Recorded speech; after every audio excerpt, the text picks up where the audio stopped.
Hey, no, sorry. I don't know why sometimes Restream chat doesn't show me that there's somebody on, but then they're asking stuff, so yeah, I don't know. What is this? Oh, yeah, it's bad.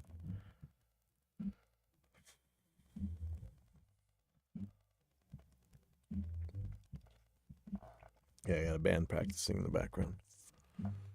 We'll get there.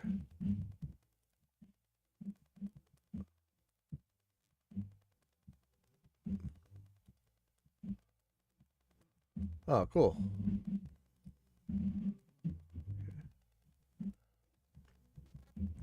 All right, let's go. Check, check, check. Let's make sure his audio's getting there. Looks good. All right, so I am watching, and this came from a post on the Gear Forum. This is ToneMaster Pro FM9 Turbo Helix Floor Adventures in Aliasing. And his description says, I was asked to run an aliasing test on the Fender ToneMaster Pro, and I added the Fractal FM9 and the Line 6 Helix for comparative purposes. The less aliening, the better. Which unit do you think came out on top? Do I need to give a primer on aliasing? I did a video a long time ago called Aliasing and DAW amp sims and compressors on my channel, on Pipeline Audio channel, and I show massive oversampling and still seeing latency and stuff. Or aliasing, sorry, not latency, aliasing. Aliasing happens. Let me see if I can get just a real quick.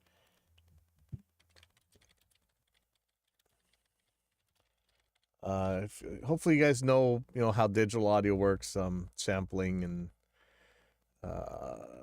let's see, let's look at the images here on DuckDuckGo. So when you are sampling digital audio, you're taking a certain number of pictures of the sound. That's just a really bad analogy, maybe. Anything that goes above half of the number of pictures per second you're taking, which we call the Nyquist frequency, anything above that can't be captured accurately. And sometimes it comes back into the audible frequencies as the wrong frequency. So let me see if this is a good one. So they're saying, what is aliasing? False frequencies created by poor sampling of an input signal. That's kind of a hard, that's not good. Let's see. You end up with frequencies that aren't actually in the original image just because it can't accurately capture them. Here's a good one. If you're used to seeing the stair steps or the lollipop graphs or whatever, here's what the original frequency is, this really fast one right here. But because it's too fast for the number of samples taken, it ends up turning into this really weird wrong note that has nothing to do with the original musical signal. This happens a lot in nonlinear processes, so compressors, distortion, your guitar amps and stuff. So that's all aliasing is. Let's see how this actual video goes.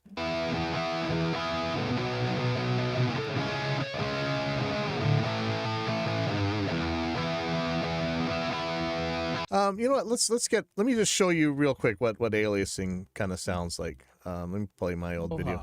This is Pipeline Audio, and I want to talk a little bit about aliasing.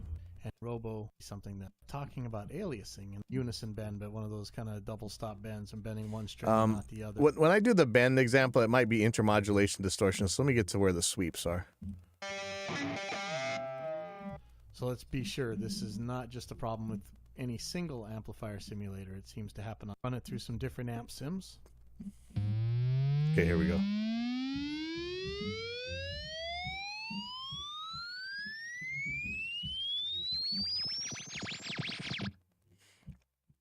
You hear that weird sound of thing, wee wee wee, like a UFO landing or something?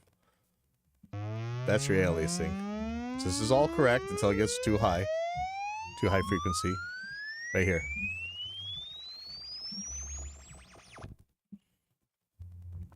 So those weird, so this is a regular sweep. This is just a 20 hertz to 20 kilohertz sweep. Whoop, you know, supposed to play everything that we can hear. When it starts getting up high, the amplifier, the distortion, is creating harmonics that are above the Nyquist frequency, and they're not getting filtered out correctly. Dan Lavery might say they can't be filtered out correctly. I wouldn't say can't, but.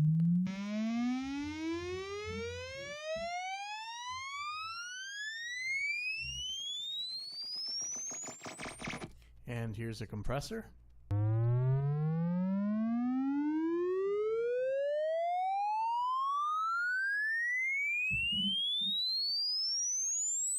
So there's a lot of you out there probably saying, hey, that's what oversampling's for. So here's a compressor with oversampling on.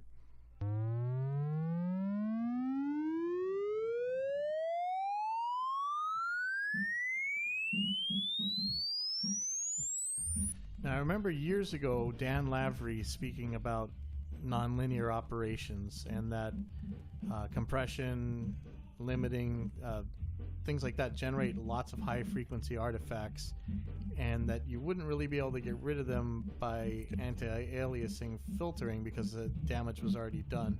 Sorry, I'm playing this old video because just in case you don't know what the aliasing is going to do or sound like. And oversampling might not be the solution for this because you would need so many times oversampling, you'd probably bring any computer to its knees. So here's another compressor.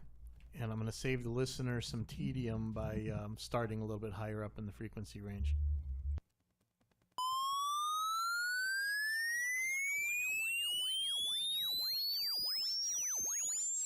You see the frequency starting to go backwards? That's kind of what they call fold back in aliasing. So this is, you're hearing the aliasing here. So here's 2 times oversampling.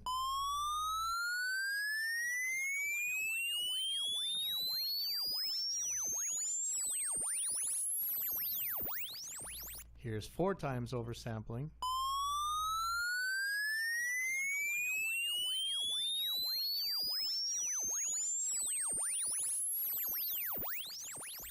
And here's 64 times oversampling.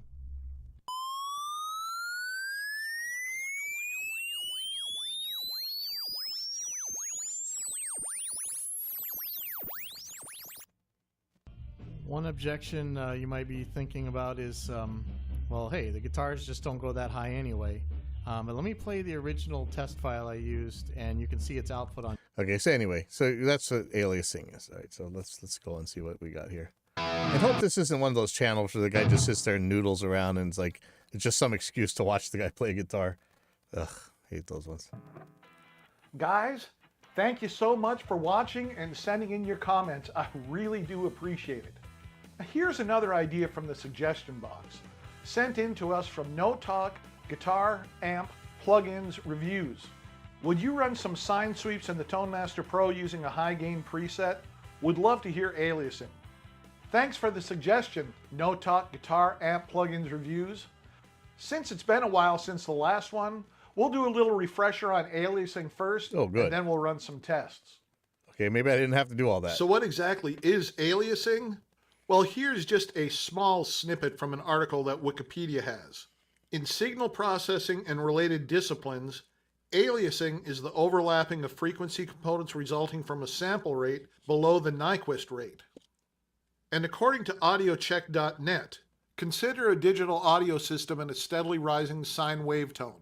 At lower frequency, the tone is sampled with many points per cycle. As the tone rises in frequency, the cycles get shorter and fewer points are available to describe it. At half the sampling rate, only 2 samples are available per cycle.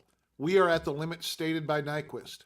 Still, those 2 samples are sufficient to reconstruct the original signal. If the tone keeps on rising, the number of points per cycle becomes inadequate to represent the signal.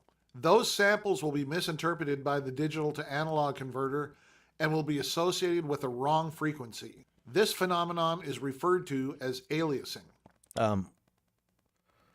Before the pedants get in and start frying me or this guy, it's not necessarily that the digital to analog converter is going to get it wrong. It's already wrong on the way in. Should we be concerned? Well, maybe. Here's a thread on the Hey, Gear it's James forum Freeman. talking about modelers and aliasing. And it's also saying you can get this free signal generator plugin for your DAW at Plugins for Free. And then the author says, real amps don't have aliasing. Modelers and plugins will exhibit various degrees of aliasing, and you will see, and that's referring to this plugin, and maybe hear frequencies inside the audible band. So the less aliasing there is, the closer the model is to a real amp. So you could also call this an accuracy test, right? Let's run. Now hold on. So, there's different types of aliasing. The real amp. It's not right to say real amps don't have aliasing. Okay, this is hard to explain. A real amp is still going to generate those extra frequencies, those extra harmonics and stuff. Those harmonics get filtered out during the recording. I mean, assuming, because what matters is what you're going to hear out of a recording, right? In the end, I mean, maybe for live, but probably going through a digital console, same thing. Whatever aliasing frequencies the amplifier makes will be filtered out by the analog to digital converters low pass filter. Like you might ask, if we only hear till 20 kilohertz, why isn't the sample rate normally 40 kilohertz instead of 44 kilohertz or 48 kilohertz? It's because we need to have this low pass filter to have a little bit of space to operate so that you can get rid of things that are above the Nyquist frequency. Let me see if I can find a picture of that. Sorry, I know we keep doing off on tangents, but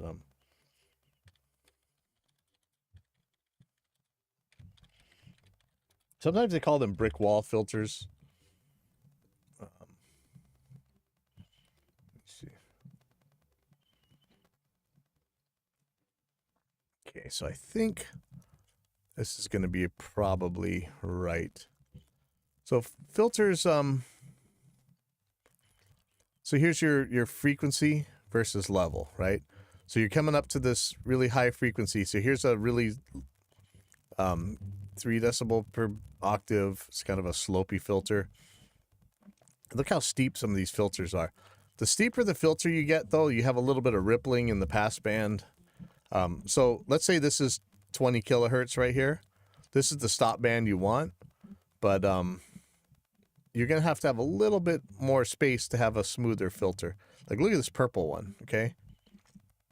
Now, it doesn't quite get all the way linear up to the stop band, or wherever the Nyquist frequency is.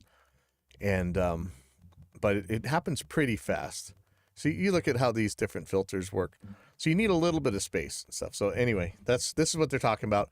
So if your guitar amp makes frequencies way out to here in the harmonics, they're already being filtered out by this low pass filter on the way into the analog to digital converter. That isn't the same thing that happens inside an amplifier simulator or a compressor, but we do have ways of dealing with that. So anyway, let me get back to this. Run some tests using an aliasing test file that I downloaded from audiocheck.net. This will be the input, and I'm using the 48K version. After the 3 beep tones, a -3 dB FS sweeping sine tone from 24 kilohertz, which is half the sampling rate at 48 kilohertz, down to 1 kilohertz. As the test starts by playing frequencies that are probably beyond your audible range, you won't hear anything for a moment, except the 3 starting beep tones. When the frequency under test reaches your audible range, a high-pitched sine tone will be heard, steadily decreasing down to 1 kilohertz. Now, if you hear anything different, your sound system likely suffers from severe aliasing. In this test, aliasing will appear as frequencies increasing instead of decreasing. Okay, so you remember when we were doing the opposite on my video. It was starting from a low frequency and going to a high frequency.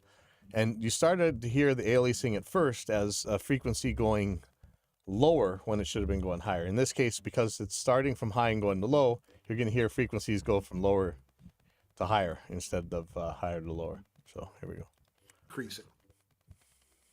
In order to run these tests, I had to configure each modeler to accept a digital file from my digital audio workstation.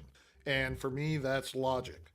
Now that's an easy process, and I'll do a brief explanation of how to make it work with each modeler.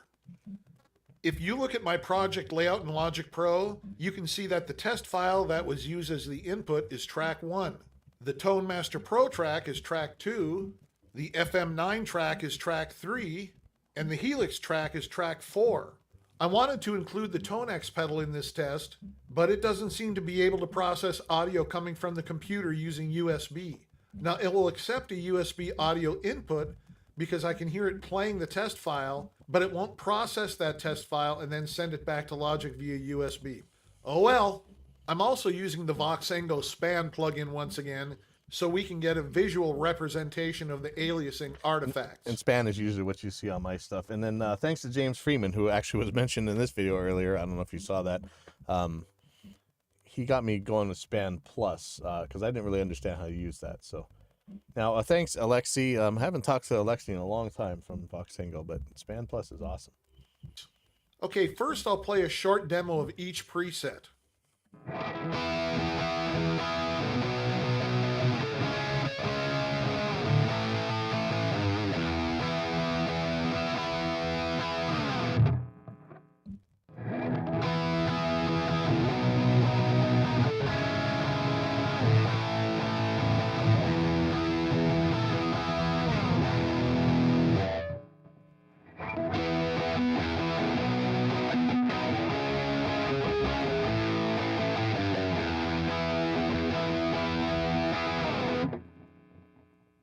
Now, I'll play the input file.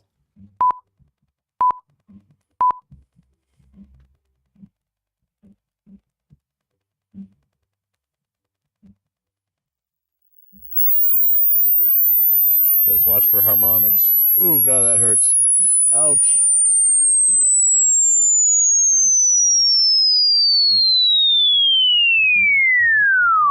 Okay, so nothing's being done to that, right? So there's no... I probably would have set this a little bit different. The way you can set span in a lot of different ways. This may not be the best way to do this. But because there's no actual processing going on, this should just be a straight curve going down. We shouldn't see extra frequencies. But man, having this really long trailing edge is going to make this really hard to see. So, oops. Now, I heard 0 aliasing on my studio playback system, and the Span plugin showed nothing. Did you hear anything? Okay, let's start with the Tone Master Pro. First thing I have to do is go over here to USB and turn reamp mode to on. And then I choose preset 146, aliasing Uber. There's the Uber amp settings, and there's the Ownhammer Classic Rock Balanced IR. I hope you're using the same impulse response on all 3 units here. Otherwise, you know, better yet, don't use the impulse response, and then you'll have a much higher... A speaker is a low-pass filter. I mean, these impulse responses are speaker captures, right? So those are going to be low-pass filters anyway. Yeah, you probably shouldn't have been using a speaker simulator at all. Now we would go to Logic Pro and make the Tone Master Pro the output and input device, and hit apply. Now we would set the aliasing test file to output 3 and 4. Then we would set the Tone Master Pro track to input 1 and 2 and to stereo out. Now that's the default. Now at this point we would arm this track and press record. but I've already recorded it. But here, I will play it for you. So I already see these harmonics.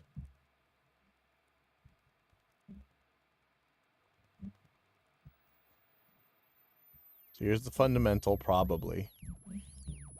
There's some harmonic. There's the aliasing frequencies right there. Hitting minus 46. Oh, and some really nasty ones going to like minus. Oh, sorry, that's minus 60 Okay, now let's something. do the Okay. FM9. Okay, You'd let's open see. FM9 Edit, then choose Setup. Click on Audio. All right, well, that's set cool. He's showing you how to input do 1 this, but to digital. And as you can see, it uses USB channels 5 and 6, just play it. the output device and the input device. I'm Now this- assuming he did this right. Please tell me you use the same impulse. So wait a second. Let me go back. Sorry. There's his cab. USB channels 5 and Is he 6 using the same for the digital input source. impulse? Now we would go to Logic and make the No. FM9 the output device Yes, we and the shouldn't input use the speaker device. at all, Now actually. this time we would set the aliasing test file to an output of output 5 and 6. Stereo Okay, let's out play again, it. which is default. And we would arm the FM9 track and Okay, something already bad is going on. Why is this echoing? Hold on. play for you. Oh. Something's wrong.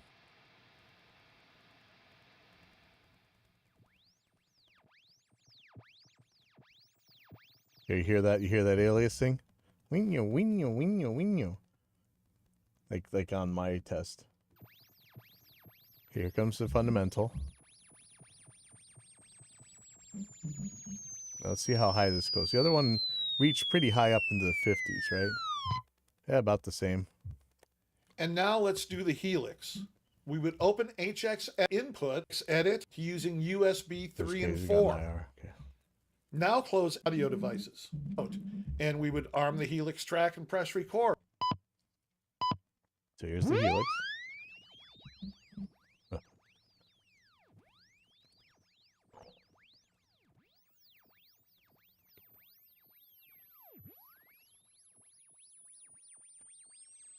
Here we go. Here's the aliasing.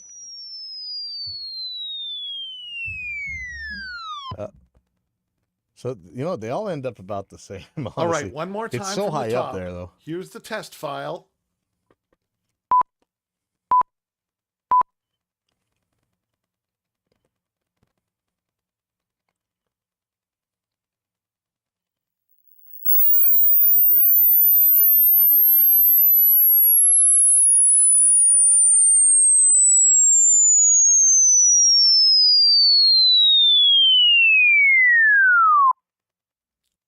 I'm having a little bit of a problem. I don't understand how frequencies that high are getting through the speaker simulator. Shouldn't that IR be a low pass filter? I'm surprised. Maybe we'll run Here's some the tests Tone and stuff Master and things. Pro.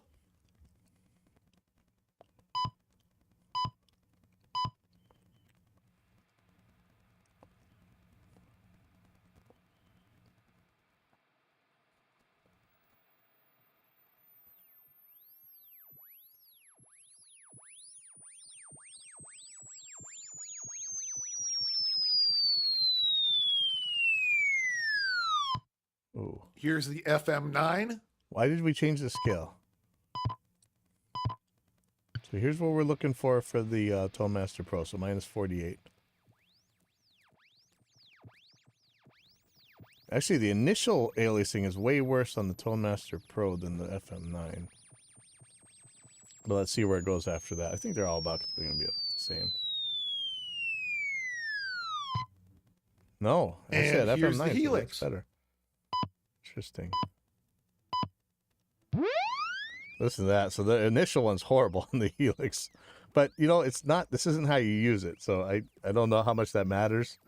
But let's see where it goes. So I'm going to keep moving the mouse to the minus 48 so we know where it is.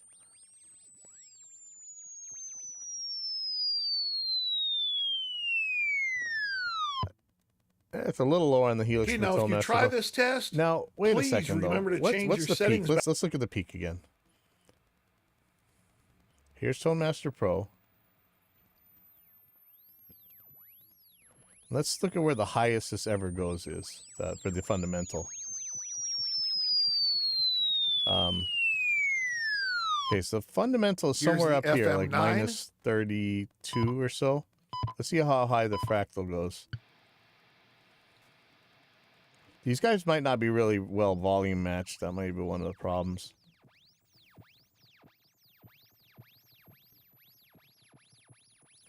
Fractal signal is so much quieter. No.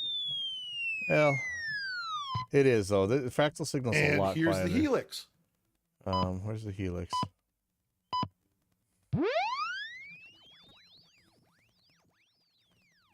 So here's where its peak should be, around here, minus 32 or 34 or something.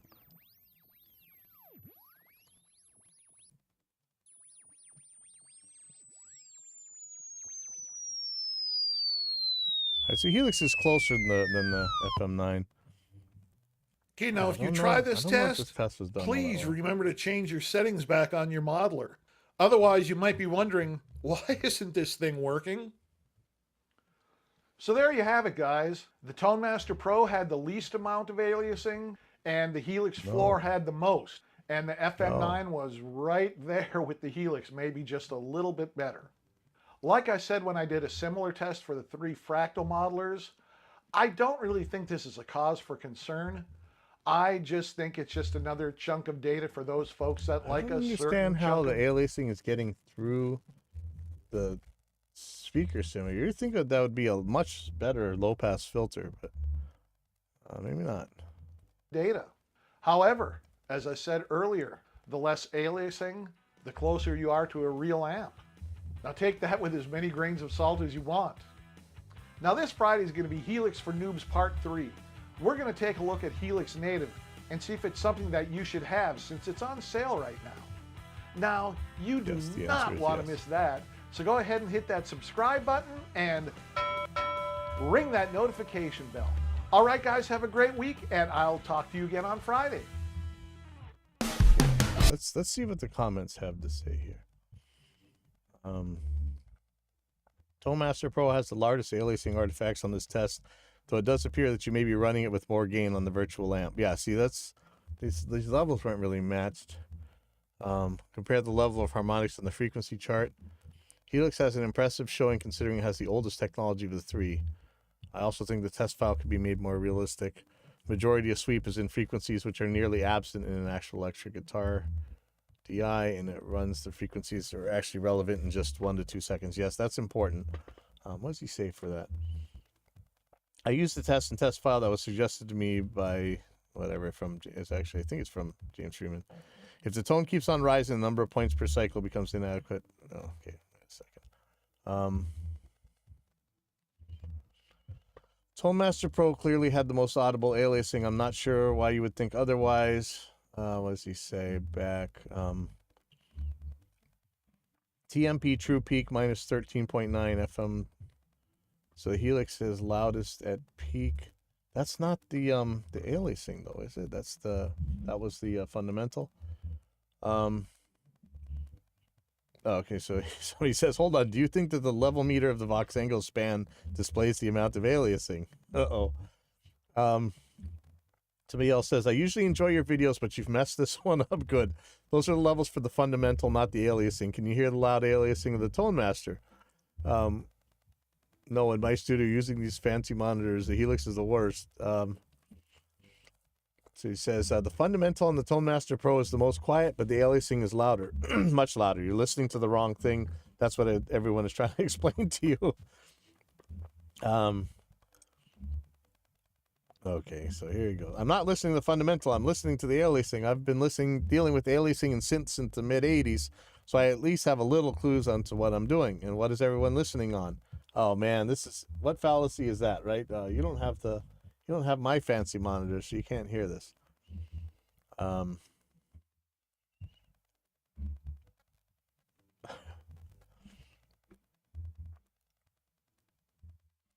Somebody says, you obviously don't understand what aliasing. The ToneMaster Pro was by far the worst.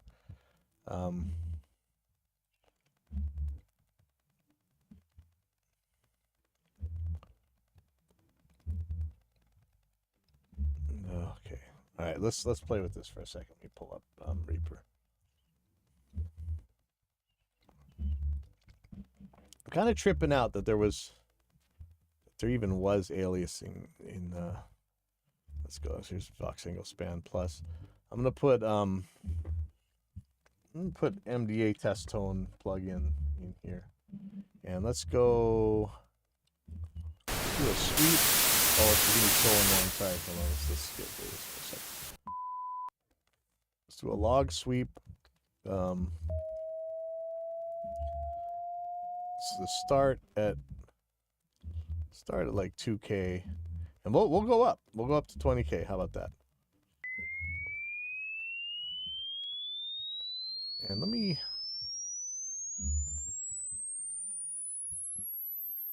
Okay, so there's that. You know, there's nothing happening here. Do you see the ripple? Let me see if I can change something here. When does it die? Can I change it here?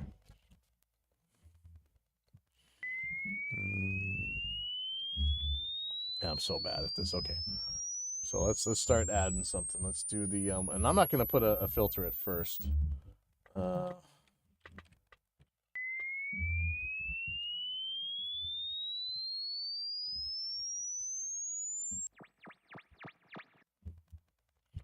Okay, let me get to a Okay, here we go.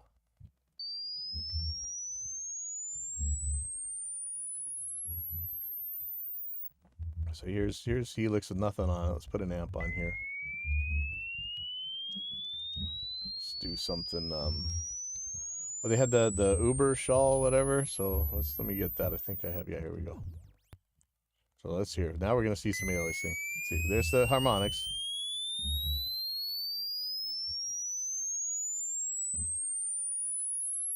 All right, I'm not getting any aliasing. Why is that?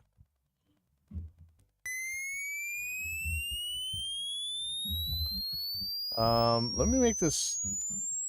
I know this is annoying, but I'm gonna make this louder. Let's turn up the drive. Maybe that'll add some more aliasing. You know, bring the channel volume up.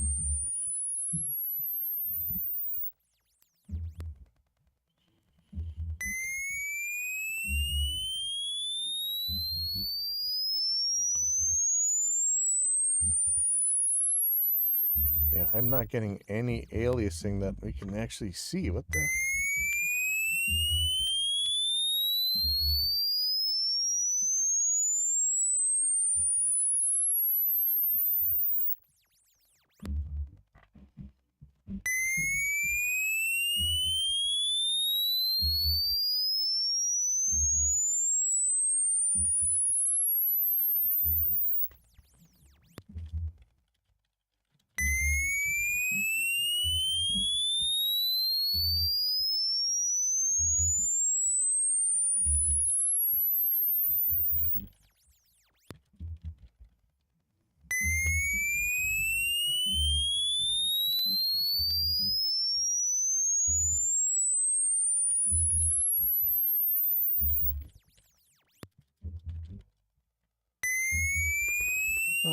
Okay, I really think I should be hearing more aliasing here. What's going on? Am I doing something wrong? I'm seeing the harmonics. Let's I'm gonna change the noise floor to lower, range low. Go all the way to 180. Okay, so here we got. Let's see if we get something. We can start seeing stuff in the pass band.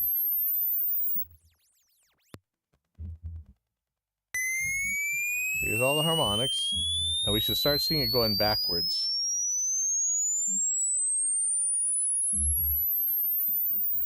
That might be some rippling there from that. I don't know. I'm not seeing the aliasing I expect to see. Hold on. Yeah. Let me do something that I know will alias. Make sure I'm not doing something crazy wrong.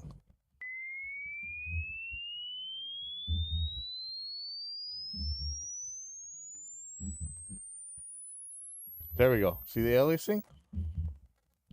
Watch this. It's rising. Here's your harmonic from the limiter. That's going to start going backwards. Right there. There's your aliasing. Okay. So that's where we should be seeing this. So here, let me put Helix back on.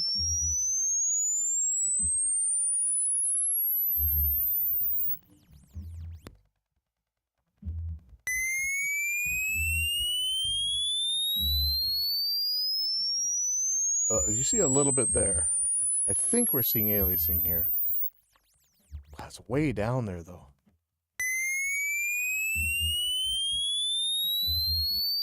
Is it reaching down here? Maybe. Let's add to the non-linearities here. Okay, so let's get one of these distortion things. What's the most distortion? The Swedish chainsaw, is that the right one? Oh, there we go. There, you hear it? There we go. Okay, but I'll put a high and low cut. Alright, no, let me put the parametric on because I think it has a low pass filter.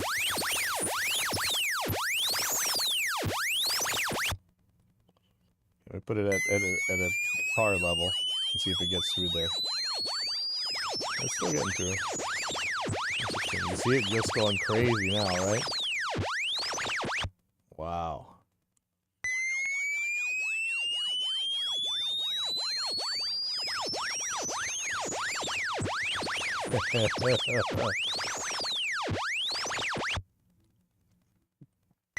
Now let's do something more like a guitar.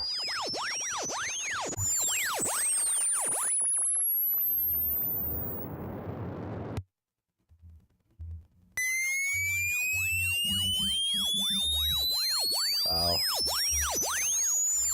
Pretty nuts, right? I wonder how distorted this is if we were to put a guitar signal through here, though. This may not be realistic, but hey, people are crazy. So that's interesting. Okay. Let me put an IR on here.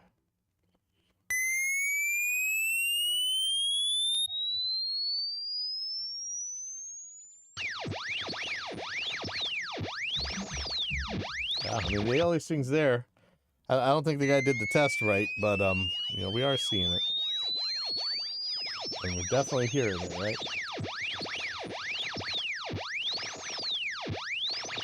Pretty interesting stuff. I mean, like, this is, I know this is so nerdy, man, but this is what we do, right? All right. I'm procrastinating because I'm supposed to be testing some new Mac builds in Pro Tools, so let me go do that. I'll see you guys later.